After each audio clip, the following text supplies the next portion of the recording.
안녕하세요. 미익주시론 대학의 미준입니다. 6월 25일 오늘의 미익주식 뉴스를 시작합니다. 오늘도 변함없이 미국 주식 투자의 정석을 지키고 있는 미준에 오신 것을 환영합니다. 일단 여러분들께 감사 말씀부터 드립니다.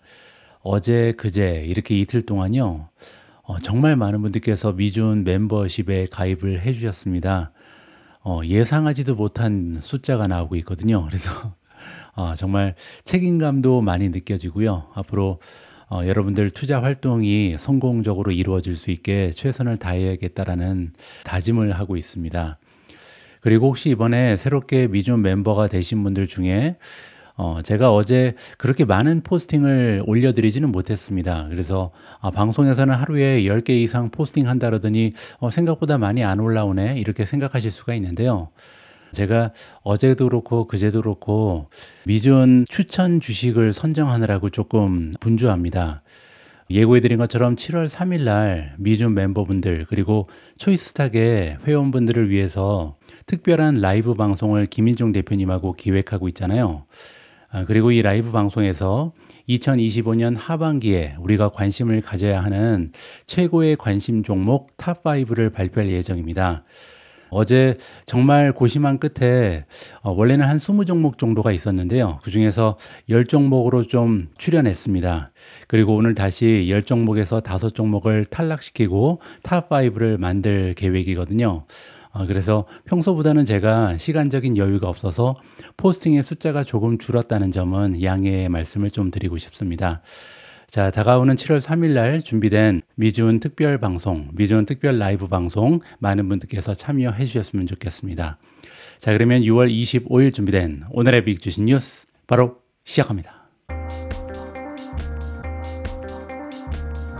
오늘도 어제 미국 증시의 시황부터 정리하도록 하겠습니다.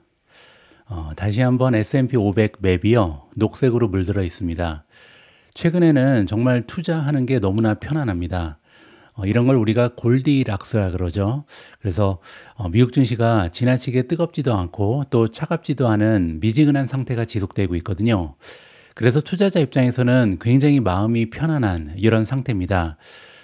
예를 들어서 지금 미준 탑픽을 가지고 매매를 할 필요가 없거든요. 그냥 좋은 주식 들고 계속해서 가지고 있으면요, 매일매일 주가가 올라가는 기분 좋은 현상이 발견되고 있습니다.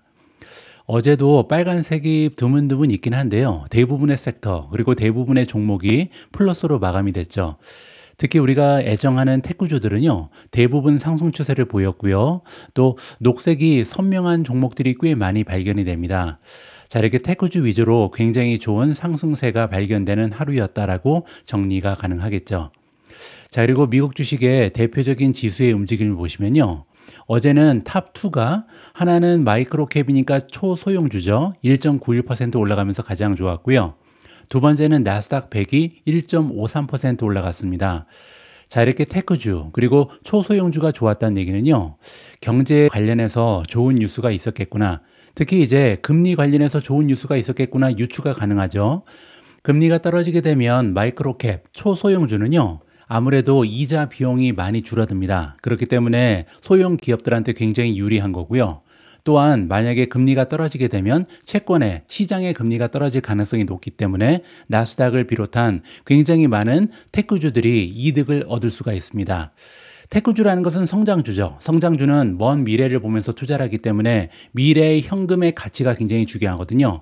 그래서 금리가 떨어지게 되면 미래 현금의 가치가 올라가기 때문에 테크주한테는 금리가 굉장히 중요하다. 이 부분을 다시 한번 확인해 볼 수가 있겠습니다.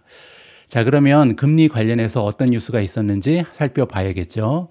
자, 어제는 파월 의장이 오래간만에 공식 석상에 등장을 했습니다. 자, 의회에서 과연 파월 의장이 어떤 얘기를 했는지 이 부분부터 간단히 점검을 하겠습니다.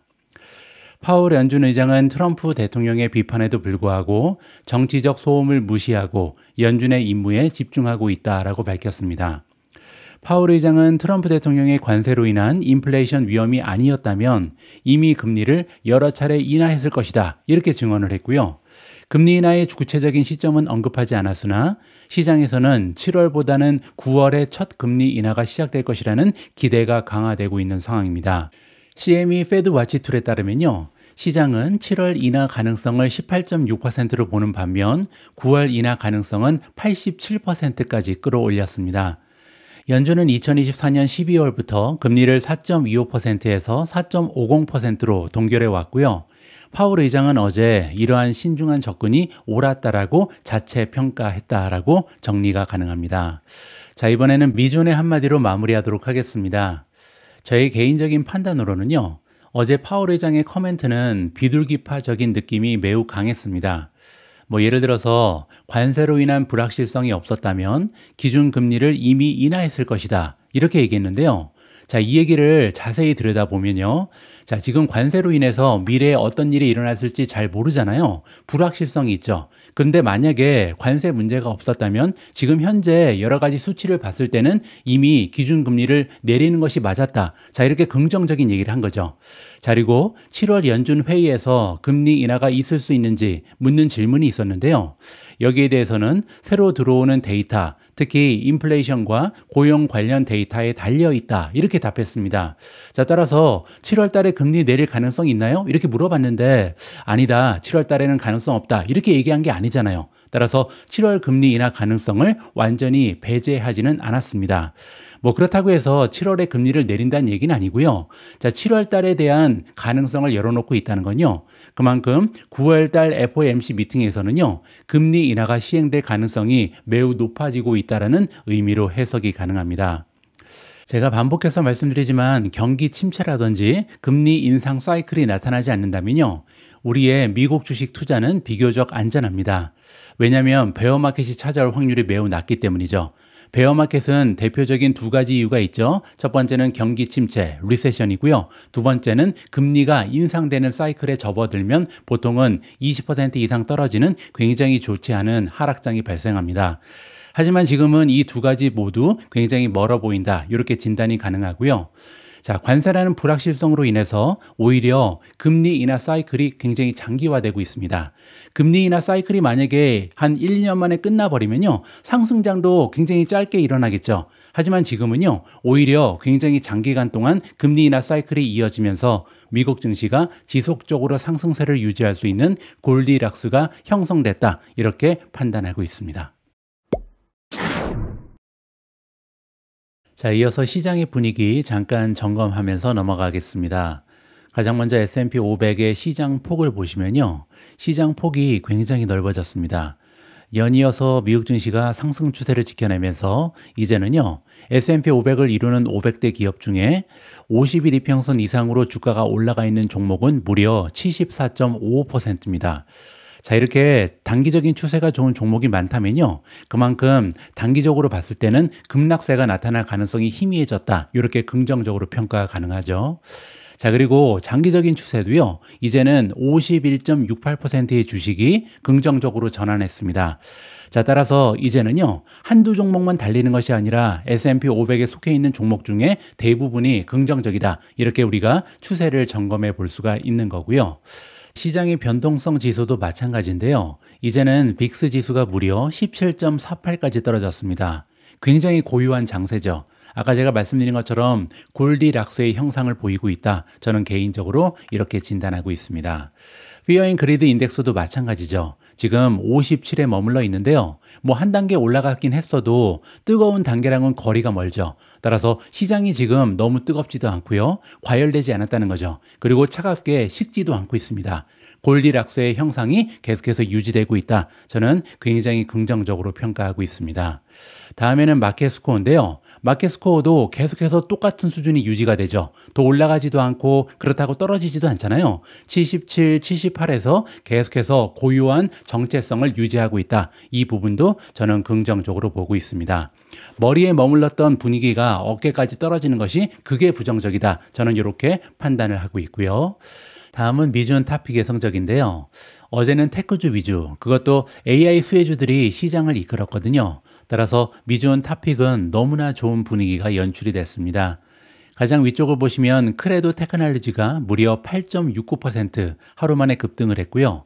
이제 크레도는 한 달 수익률이 36.89%를 기록하고 있습니다. 자, 두 번째로 좋았던 종목은 우버였는데요.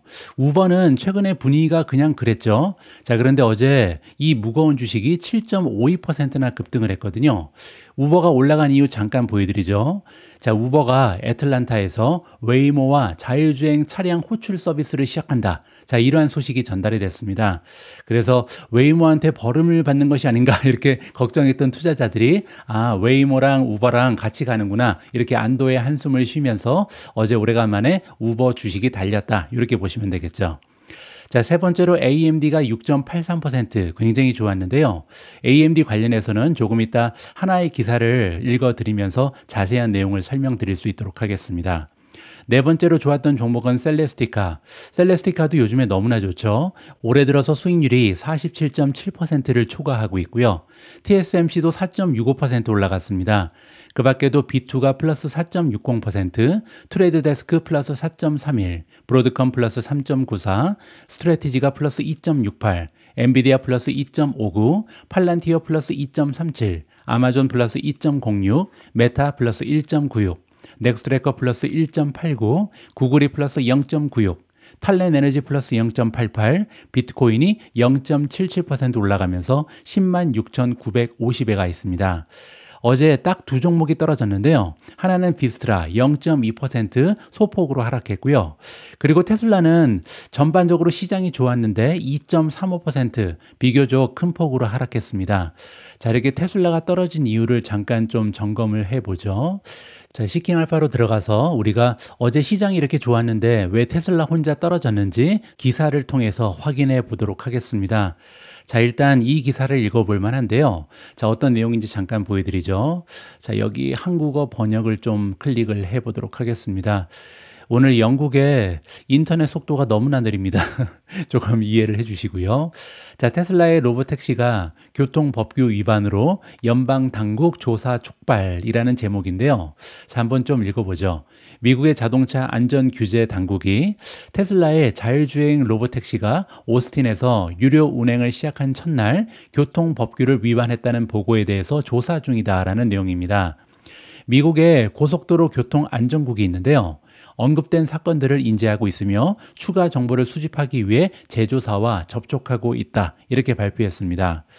어제 그제 이렇게 온라인에 공유된 영상이 좀 있었는데요. 테슬라 로보택시가 제한 속도를 초과하거나 일시적으로 잘못된 차선으로 진입하는 모습이 촬영됐습니다. 자, 그래서 굉장히 많은 기대감을 촉발했던 테슬라의 로보택시가 생각보다 기술력이 떨어지는 거 아니야? 이러한 걱정이 대두됐다. 이렇게 보시면 되겠죠. 자, 이 밖에도 또 다른 뉴스가 있었는지 잠깐 확인을 해보죠. 자, 여기 하나가 더 있습니다. 올라온 지 얼마 안 된 따끈따끈한 기사인데요. 이거 역시도 잠깐 읽어보죠. 테슬라의 유럽 시장 점유율이 감소했다. 5월에 등록 대수가 전년 대비 40%나 급감했다는 좋지 않은 소식입니다. 테슬라의 유럽연합 EU 판매가요. 5월 달에 또 한 번 감소했고요. 등록 대수는 전년 대비 40.5% 줄어든 8,729대를 판매하는 데 그쳤습니다. 유럽 자동차 제조업 협회에 따르면요. 테슬라의 유럽 내 신차 등록 시장 점유율은요. 작년 5월 달에는 1.6%였는데 올해 5월 0.9%까지 하락했습니다. 이제는 시장 점유율이 1%도 되지 못한다. 굉장히 좀 충격적인 결과죠.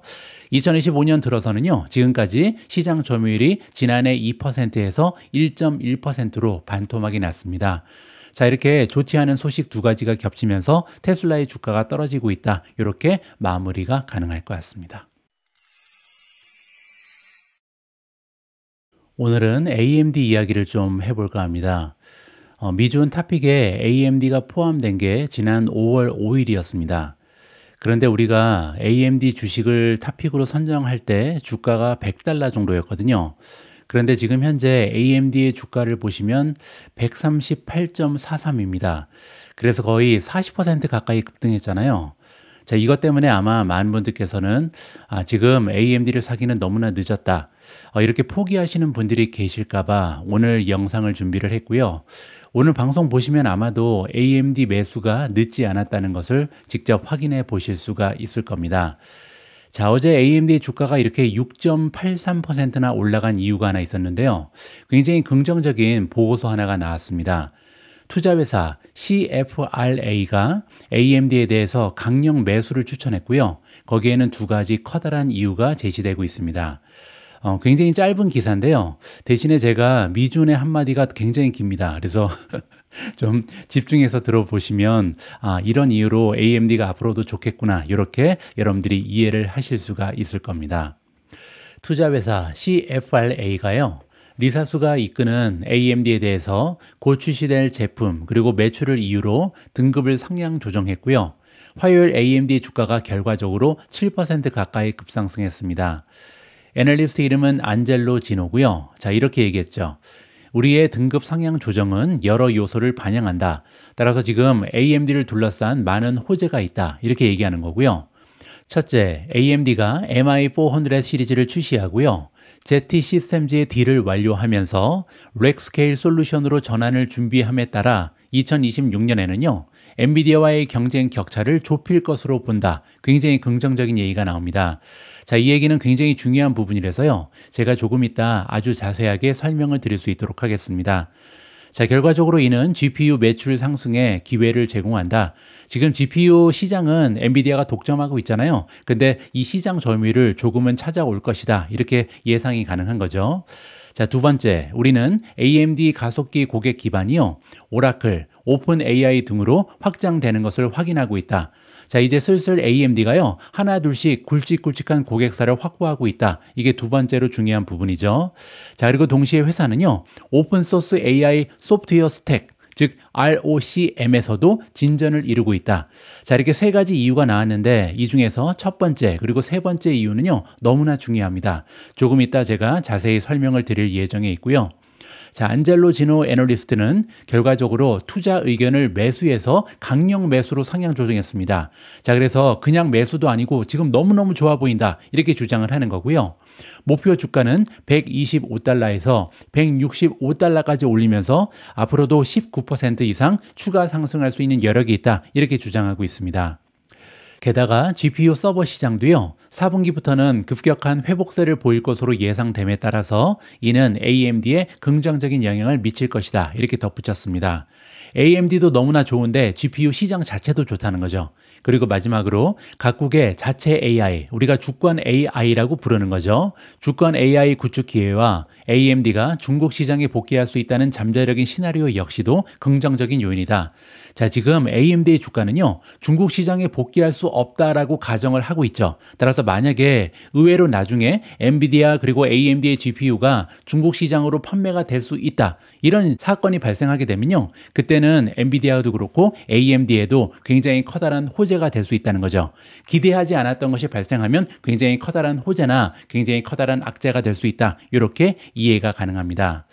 자, 이번에는 제가 위의 기사에서 가장 중요한 내용, 핵심적인 내용 두 가지를요, 굉장히 자세하게 좀 설명을 드려볼까 합니다. 자, 일단 첫 번째로 ZT 시스템즈의 딜 완료라고 나와 있죠.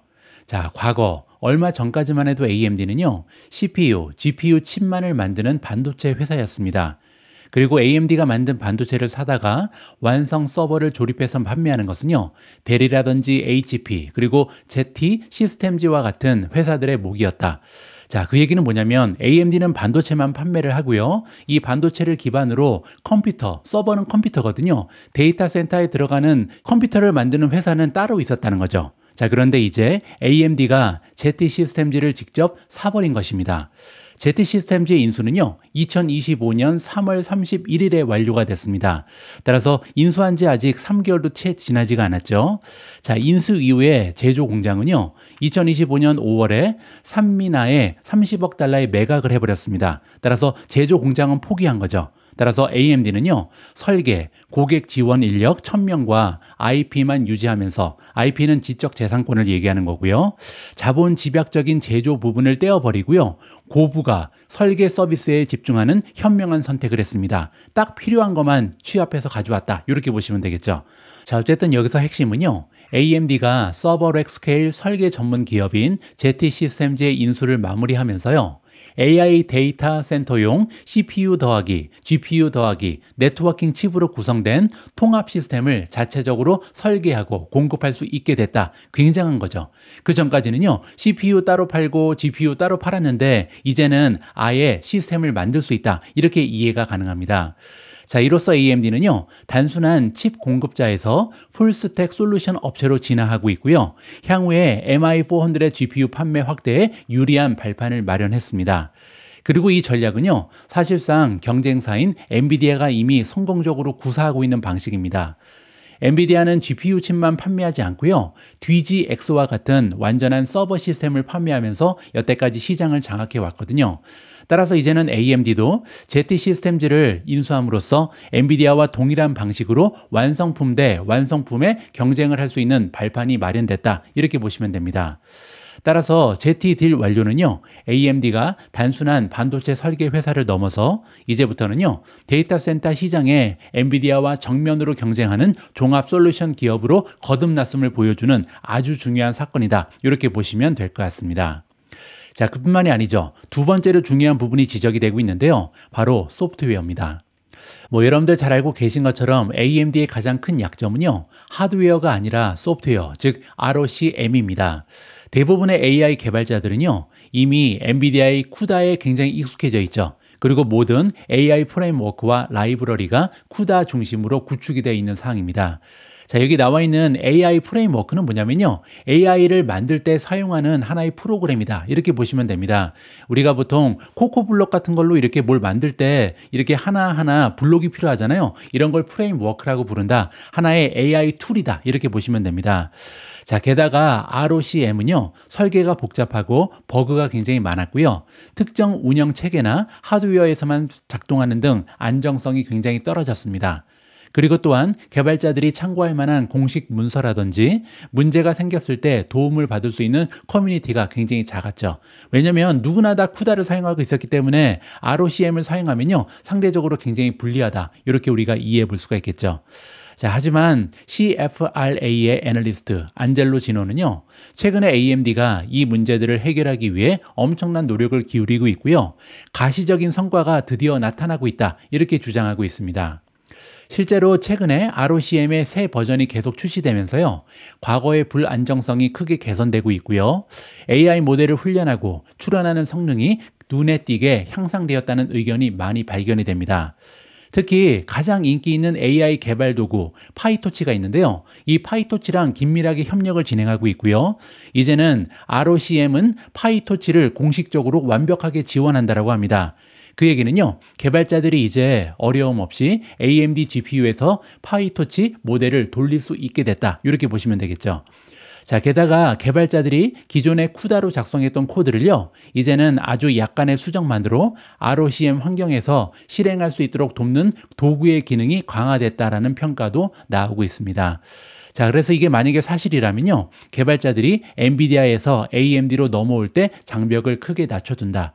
AMD 칩은요, 엔비디아보다 훨씬 더 쌉니다. 자, 그럼에도 불구하고 개발자들이 계속해서 엔비디아의 칩을 이용하는 이유는요, 이 소프트웨어의 벽을 넘을 수가 없었기 때문이죠. 자, 그런데 이렇게 소프트웨어 쪽에서 진전이 있다면요, 드디어 하나 둘씩 AMD로 건너올 가능성도 우리가 기대를 해볼 수가 있겠죠.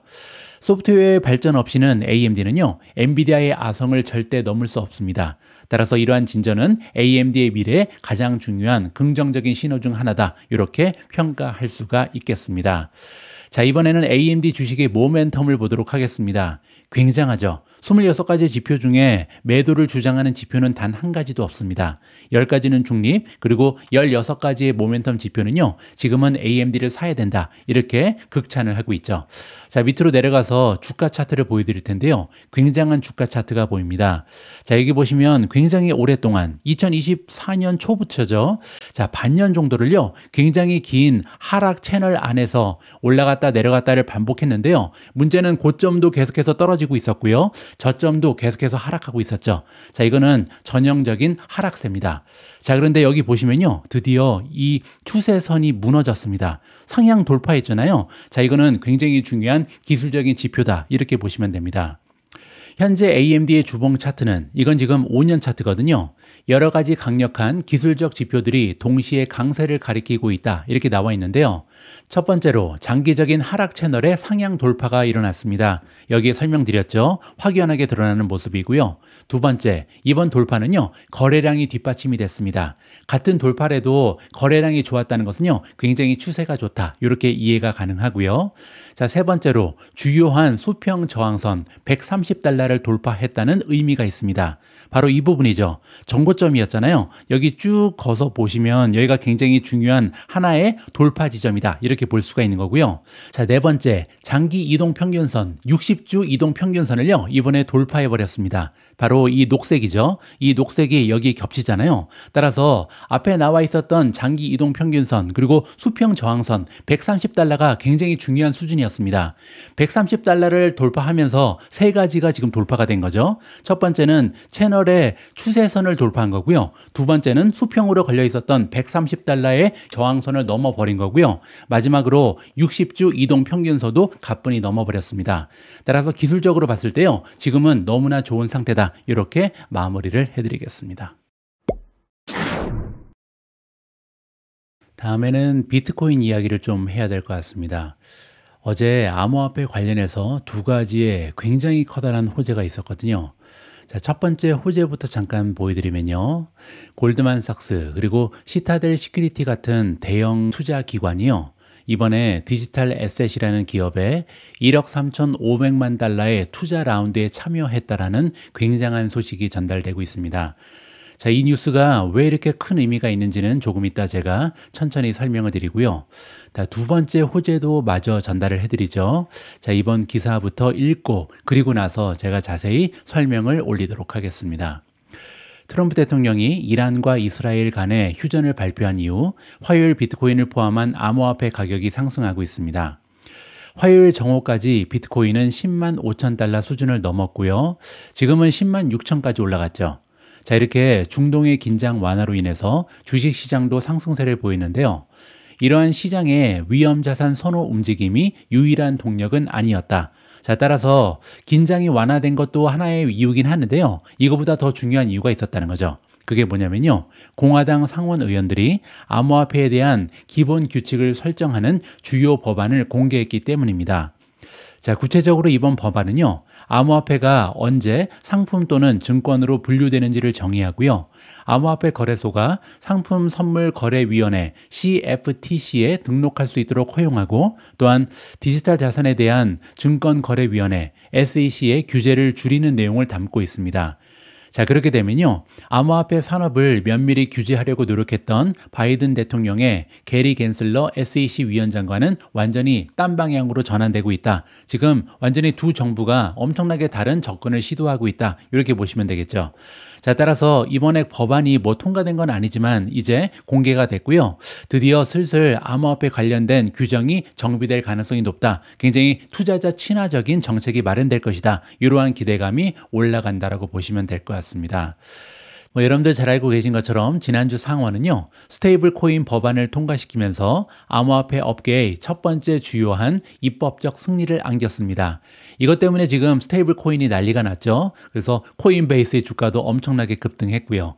자, 이 법안은 이제 하원으로 넘겨져서 하원 버전의 법안의 심의를 앞두고 있다. 자, 그래서 이거는 이제 스테이블 코인 법안이었지만 이번에는 암호화폐 법안도 드디어 등장할 것이다. 이렇게 기대가 올라간다는 거죠. 자, 한편 투자자들은요, 암호화폐 기업인 디지털 에셋에 대한 투자를 늘렸다. 방금 전에 우리가 살펴봤던 이 기사 내용입니다.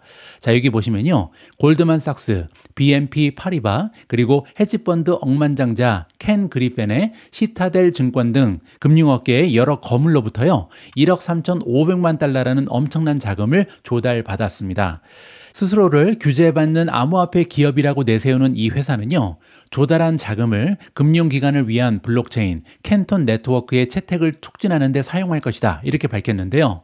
자, 이거는 주요 금융기관들이 한때는 생소했던 암호화폐 세계에 어떻게 자리 잡고 있는지를 보여주는 또 다른 신호다. 이렇게 지금 해석이 나와 있죠. 자, 이것만 읽으면요, 이게 엄청난 호재라는 게 잘 느껴지지 않습니다. 그래서 제가 좀 자세히 설명을 올리도록 하겠습니다.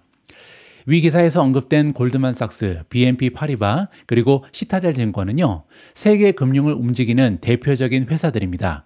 그리고 이들은요, 보통은 매우 보수적이고 신중하게 움직이고요, 위험한 자산에는 쉽게 투자하지 않는 경향이 있습니다. 자, 그런데 이렇게 전통적인 금융의 상징과도 같은 기관들이요, 이번에 암호화폐 기술 회사에 거액을 투자했다는 거는요, 암호화폐가 더 이상 소수의 기술 전문가나 투기꾼의 영역이 아니다, 이렇게 지금 인정한 것으로 우리가 해설을 해볼 수가 있겠죠. 자, 더욱이 이들은요, 단순히 비트코인과 같은 암호화폐를 산 게 아닙니다. 금융기관들이 직접 사용할 수 있는 캔톤 네트워크라는 블록체인 인프라를 만드는 회사에 투자했다. 이것이 굉장히 중요하거든요. 즉, 일회성 투자가 아니라 네트워크 지분을 확보해서 장기간 사업 파트너가 되겠다는 전략을 이러한 굵직굵직한 투자기관이 펼치고 있다. 이 점을 굉장히 높게 평가할 필요가 있습니다. 자, 이들이 투자한 디지털 에셋이라는 회사는요, 스스로를 규제받는 암호화폐 기업이다, 이렇게 소개한다 그랬잖아요. 그 얘기는 뭐냐면 정부의 규제 틀 안에서 안전하게 사업을 하겠다, 이런 의지로 해석이 가능하죠. 자, 이게 왜 중요하냐면요, 거대 금융 기업들이 가장 두려워하는 것이 바로 규제의 불확실성이기 때문입니다.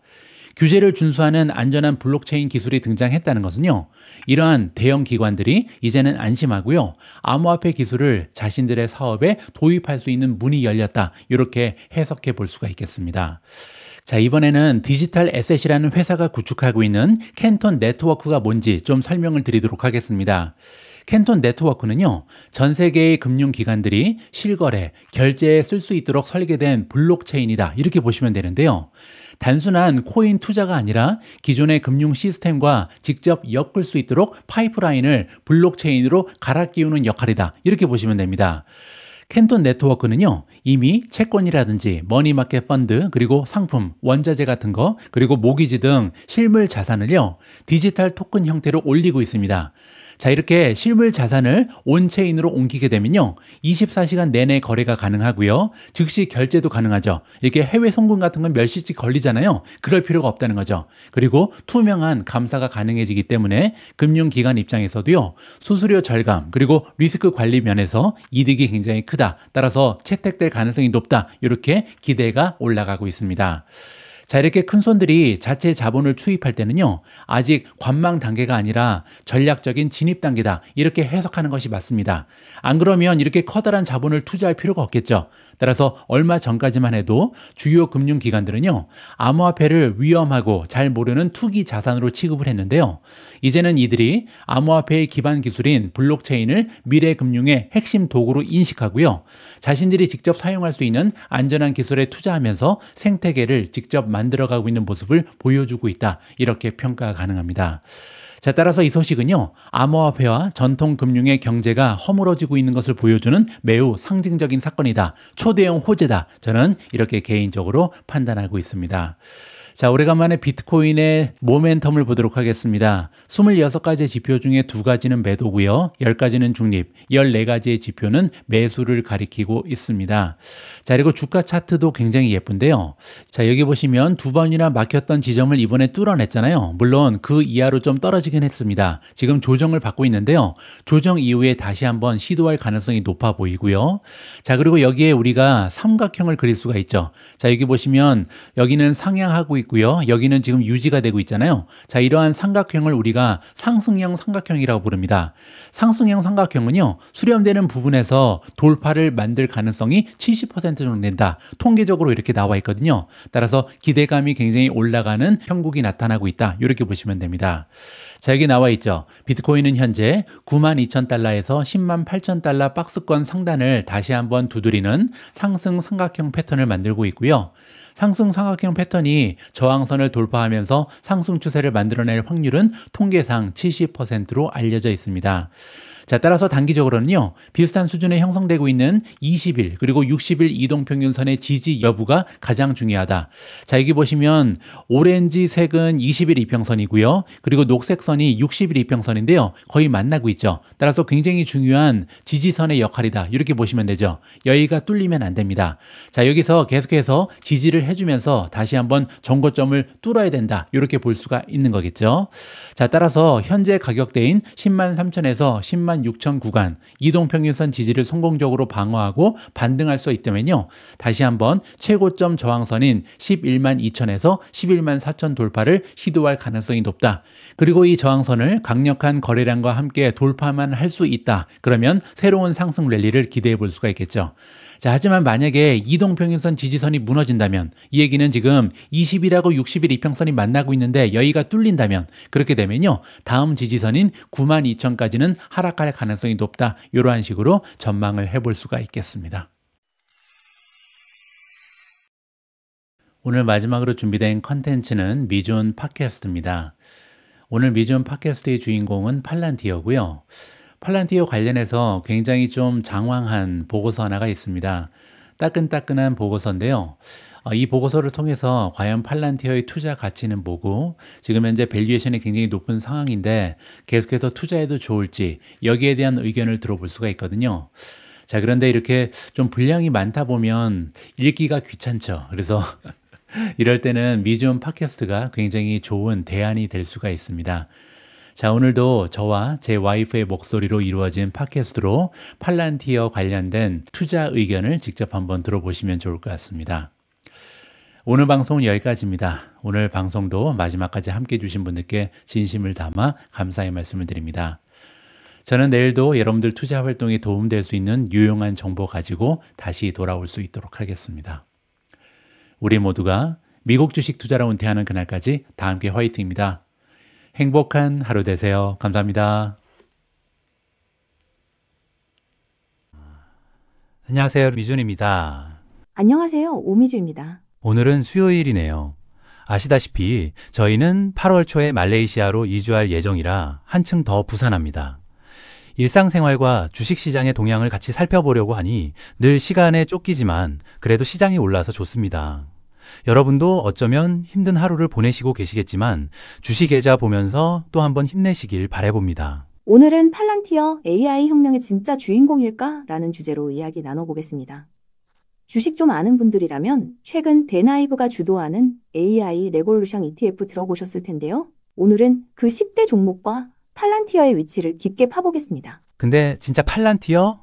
요즘 주가도 꽤 올랐고 ETF 내에서 비중도 확 높잖아요. 팔란티어는 사실 월스트리트에서 오랫동안 저평가 받았지만 댄 아이브 같은 사람들은 일찌감치 알아보고 ETF 비중을 아주 과감하게 넣었어요. 기억해야 할 건 이 회사가 단순히 AI 한다가 아니라 고뎀, 파운드리, AIP까지 정부와 민간 모두의 데이터 플랫폼을 깊게 박아두고 있다는 거죠. 네, 팔란티어를 보는 시각이 참 재밌어요. 그 자료 보니까 지난 한 3년 동안 월가 분석가들 중에 매수 의견 낸 사람이 거의 없더라고요. 근데 주가는 완전 달랐잖아요. 와, 분석가들이 목표 주가 올리는 그 속도보다 실제 주가가 훨씬 진짜 로켓처럼 올라갔어요. 그렇죠. 차트 보면 그 파란색 실제 주가선이 주황색 목표 주가선을 저만큼 앞서가고 있으니 결국은 시장의 긍정론자들이 맞았다. 점 이런 얘기네요. 바로 그 점을 댄 아이브스가 딱 짚은 거죠. 자신의 그 AI 혁명 ETF IVES에 팔란티어를 비중 꽤 높게 담았잖아요. 보내주신 그 ETF 성의 보유 종목표를 보면 팔란티어 EPS 수정치가 막 초록색으로 가득 차 있어요. 긍정적으로 보고 있다는 거죠. 실적이 좋아지고 있다 이런 신호를 본 겁니다. 실적이 뒷받침된다. 그럼 팔란티어의 이런 힘은 대체 어디서 나오는 걸까요? 그냥 AI 유행 탄 건 아닐 텐데요. 핵심은 역시 그 경제적 해자에 있다고 봐야죠. 경쟁 우위가 아주 강력하다는 건데요. 해자요. 네, 원래 정부용 고담, 또 기업용 파운드리라는 아주 독보적인 데이터 분석 플랫폼이 있었잖아요. 네, 그렇죠. 거기에 AI 시대에 딱 맞춰서 AIP라는 걸 내놨어요. 이건 기업들이 자체 AI 모델 만들고 운영하게 도와주는 그런 툴이거든요. 이걸로 시장 지배력을 더 강화하고 있는 거죠. 분기별 매출 성장면만 봐도 작년 1분기에 21%였는데 올해 1분기에 39%로 확 뛰었잖아요. 와, 39%요. 대단하네요. 한번 발들이면 진짜 빠져나오기 힘든 그런 건가 봐요. 네, 약간 그런 면이 있죠. 실제로 그 고객 유지율, 네트 리텐션 레이쇼라고 하죠. 기존 고객 매출이 얼마나 늘은지 보여주는 거. 이게 2024년에 115% 넘고 올해 1분기엔 124%까지 올랐다고요? 맞습니다. CEO 알렉스 카프가 기생적이지 않고 진정한 가치를 주는 기술 이랬다는데 진짜 고객들한테도 그게 통하는 걸까요? 그렇게 해석할 수 있겠죠. 이런 강력한 고객 기반이랑 또 사스 모델 특유의 확장성 덕분에 매출 총 이익률이나 순이익률 같은 수익성 지표도 계속 좋아지고 있어요. 그러니까 AI라는 이 거대한 파도를 탈 준비가 아주 잘 된 탄탄한 배라고 할 수 있겠네요. 사스 기반에서 거의 고객이 줄지 않고 계속 늘고 있다는 뜻이네요. 게다가 최근엔 값 기준 흑자까지 전환했고 그로스 마진도 80%를 넘고요. 아, AI 진짜 이건 무시할 수가 없는 흐름이긴 한가 봐요. 댄 아이브즈는 인터넷 발명 수준의 세대적 변화다 이렇게 표현을 하고요. 그렇죠. 마이크로소프트 CEO 사티아 나델라도 시대를 정의하는 기술이라고 했고요. 네, AI 시장 규모 예측 자료 보면 2032년에는 이게 무려 2조 5천억 달러 이상으로 커질 거라는 전망이에요. 2조 5천억 달러? 와, 아무리 전망이 좋다 해도 이 현재 가치평가 밸류에이션은 피해갈 수 없잖아요. 맞습니다. 그게 문제죠. P나 PS 같은 걸로 보면 팔란티어는 솔직히 좀 비싸 보여요. S&P 500에서 시가총액이 24위인데 매출 규모는 460위라고요. 이 차이가 꽤 큰데요? 네, 맞아요. 높은 밸류에이션 부담이랑 같이 리스크 요인도 분명히 있어요. 여전히 매출의 상당 부분을 자료마다 좀 다르지만 한 40%에서 60% 정도를 정부 계약에 의존하고 있다는 점. 아, 정부 의존도? 네. 그리고 뭐 데이터 프라이버시 관련 논란 가능성도 있고 또 거대 빅테크 기업들하고 경쟁도 점점 심해질 거고요. 이런 건 좀 신중하게 봐야죠. 그렇다면 이렇게 높은 밸류에이션이랑 또렷한 리스크 사이에서 투자자 입장에서 이걸 어떤 관점으로 보고 접근해야 할까요? 아주 중요한 질문인데요. 리스크는 당연히 알고 관리해야죠. 근데 동시에 팔란티어가 가진 그 차별화된 기술력, 또 한 번 쓰면 바꾸기 어려운 플랫폼의 끈끈함, 그리고 AI라는 시대적 흐름, 이건 다 같이 봐야 하는 거죠. 제 생각엔 단기보단 장기 관점에서 AI의 패권주 몇 개를 골라 담는다면 팔란티어는 그중 하나로 넣을 수 있다고 봅니다. 단, 지금 사라는 아니고요. 자기 포트폴리오 비중을 보면서 전략적으로 접근하시는 게 좋습니다. 지금 높은 밸류에이션은 어쩌면 이런 미래 성장 가능성을 시장이 좀 미리 반영한 결과일 수도 있고요. 어떤 경우든 뭐 하나에 올인하기보다는 전체 포트폴리오 차원에서 분산 투자를 하는 게 중요해 보입니다. 위험 관리 차원에서요. 아, 균형 잡힌 시각이 필요하다. 그런 말씀이시군요. 그럼 경쟁 환경도 좀 더 볼까요? 그 IVS ETF 상위 종목들 보면 진짜 쟁쟁하잖아요. 그렇죠. 만만치 않죠. 엔비디아 같은 경우는 팔란티어처럼 막 성장하는데도 상대적으로 밸류에이션 부담은 좀 덜하다 이런 분석도 있고 메타는 마진율도 높고 젊은 CEO가 공격적으로 AI 투자하는 게 눈에 띄고요. 네, 맞아요.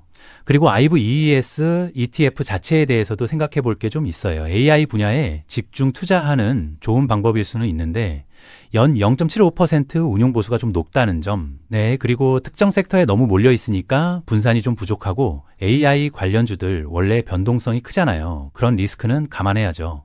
또 아이브스라는 스타 매니저 유명세가 오히려 변동성을 더 키울 수도 있고요. 그렇군요. 오늘 팔란티어랑 AI 혁명이라는 주제로 저희가 자료들을 좀 깊이 파봤습니다.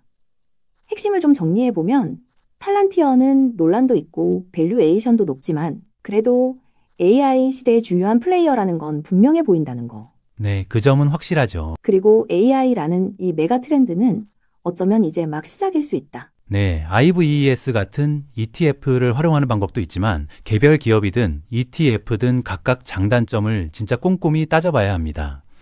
이번 분석 기사 쓴 분도 강조했지만 결국 제일 중요한 건 남들 말에 그냥 휩쓸리는 게 아니라 여러분 스스로 충분히 알아보고 자신의 투자 원칙이나 상황에 맞게 현명하게 판단하는 거죠. 마지막으로 여러분께 이런 질문을 한번 던져보고 싶습니다.